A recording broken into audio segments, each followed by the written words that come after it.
Welcome to Tejas Vijay YouTube channel. இன்றைக்கி என்னோடய சேனலில் என்ன பார்க்க போகிறோம் அப்படின்னா, நாம் ஒரு சில வீடுகளுக்கு போகும்போது நாம் கவனிக்கக்கூடியதாக இருக்கும். அந்த வீட்டோட நிலைவாசலில் ஒரு முகம் பார்க்குற கண்ணாடியை மாட்டி வச்சுருப்பாங்க. அது ஏன் எதனால் இப்படி முகம் பார்க்குற கண்ணாடியை வீட்டோட நிலைவாசலில் மாட்டுறாங்க? அப்படி காரணம் தெரிஞ்சு நாமளும் நம்மளோட நிலைவாசலில் கண்ணாடியை மாட்டுறது சரியா? அப்படி மாட்டுறதுனா எந்த திசையில் மாட்டணும் அப்படிங்கிறத பற்றி வாஸ்து சாஸ்திரம் என்ன சொல்லுது? அதை நாம் இன்னைக்கு நம்மளோட பதிவின் மூலமாக பார்க்க இருக்கிறோம். வாஸ்து சாஸ்திரம் சம்பிரதாயத்தில் பலருக்கு ஆர்வமும் நம்பிக்கையும் இருக்கும், இன்னும் பலருக்கு நம்பிக்கையே இருக்காது. இதற்கு உதாரணம் சொல்லணும் அப்படின்னா, ஒரு திரைப்படத்தில் வர்றது போல் நரிமுகத்தில் முழிச்சா அதிர்ஷ்டம் அப்படிங்கிறதுனால எல்லாரோட வீட்லேயும் நரியை தான் வளர்க்கணும். எதுக்காக நாயை வளர்க்குறாங்க அப்படின்னு கேட்பாங்க.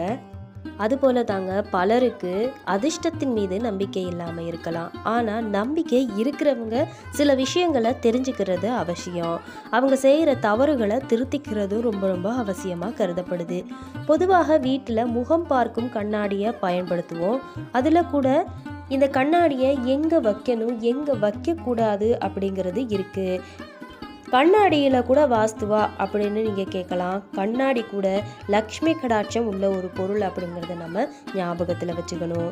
ஒரு சிலர் கண்ணாடியை படுக்கை அறையில் நாம் படுத்திருக்கும் திசைக்கு எதிரே வச்சுருப்பாங்க. அது மிகவும் தவறு.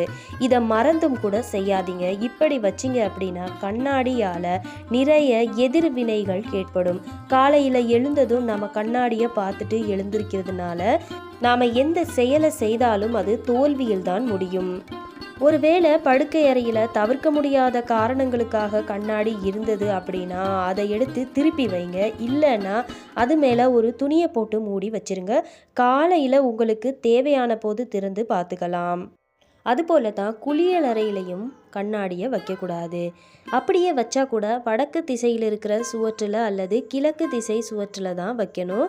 இது தவிர்த்து தெற்கு அல்லது மேற்கு திசையில் கண்ணாடி வச்சுருந்தீங்க அப்படின்னா வீட்டில் இருக்கிறவங்களுக்கு நோய்கள் ஏற்படக்கூடும். இப்போ நான் முதல்ல சொன்னது போல் ஒரு சிலர் நிலைவாசலில் கண்ணாடியை வச்சுருப்பாங்க. இது அதிர்ஷ்டத்துக்காகத்தான். ஆனால் இப்படி வைக்கப்படும் கண்ணாடியிலும் சிலருக்கு பிரச்சனை ஏற்பட வாய்ப்பு இருக்குது. நிலைவாசலில் கண்ணாடி வைக்கிறதுனால ஒரு சிலருக்கு பண பிரச்சனையும் ஒரு சில குடும்பங்களில் சண்டைகளை கூட இழுத்துரும். நிலைவாசலின் மேல், அதாவது அந்த நிலைப்படிக்கு மேலே கண்ணாடி இருந்தது அப்படின்னா அதை எடுத்துட்டு சுவத்தில் ஆணி அடித்து மாட்டி விடுங்க. அதே நேரத்தில் வீட்டுக்கு யாராவது வந்தாங்க அப்படின்னா அவங்க நுழைந்ததும் கண்ணாடியை பார்க்கும்படியாக இருக்கணும். வீட்டின் நிலைவாசலில் அஷ்டலக்ஷ்மிகள் வாசம் செய்வாங்க. எனவே அந்த இடத்துல கண்ணாடியை வச்சிங்க அப்படின்னா வீட்டுக்கு வருவோரோட எண்ணங்களை அந்த கண்ணாடி உள்வாங்கும். அதே போல் வாஷ் பேசினில் நீங்கள் கண்ணாடி வைக்கணும் அப்படின்னா அதை மேற்கு தெற்கு பகுதியில் வைக்கலாம். மற்ற திசைகளில் வைக்கவே கூடாது. வீட்டில் மேற்கு தெற்கு திசையில் தான் கண்ணாடிகளை நம்ம வைக்கணும்.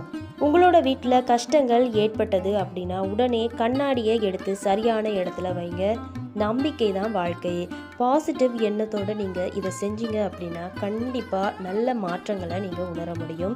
இதுதான் கண்ணாடியை பற்றி வாஸ்து சாஸ்திரம் சொல்கிற உண்மை. இன்றைய பதிவு உங்கள் எல்லாருக்குமே நல்ல பலனை தந்திருக்கும் அப்படின்னு நம்புகிறேன். நீங்கள் பார்த்து பயன்பெற்றது மட்டும் இல்லாமல் உங்களோட உறவினர்கள் நண்பர்களுக்கும் என்னோட பதிவை பகிர்ந்துக்க மறக்காதீங்க. இதே மாதிரி நல்ல தகவல்களை நீங்கள் மேலும் மேலும் தெரிஞ்சுக்க என்னோட தேஜஸ் விஜய் யூடியூப் சேனலை மறக்காமல் சப்ஸ்கிரைப் பண்ணுங்கள். கூடவே நோட்டிஃபிகேஷன் பெல் ஐக்கனையும் கிளிக் பண்ணிக்கிறீங்க. மேலும் ஒரு அருமையான டிப்ஸோட உங்களை மீண்டும் சந்திக்கிறேன். நன்றி, வணக்கம். அன்றில் தென் தேஜஸ் விஜய்.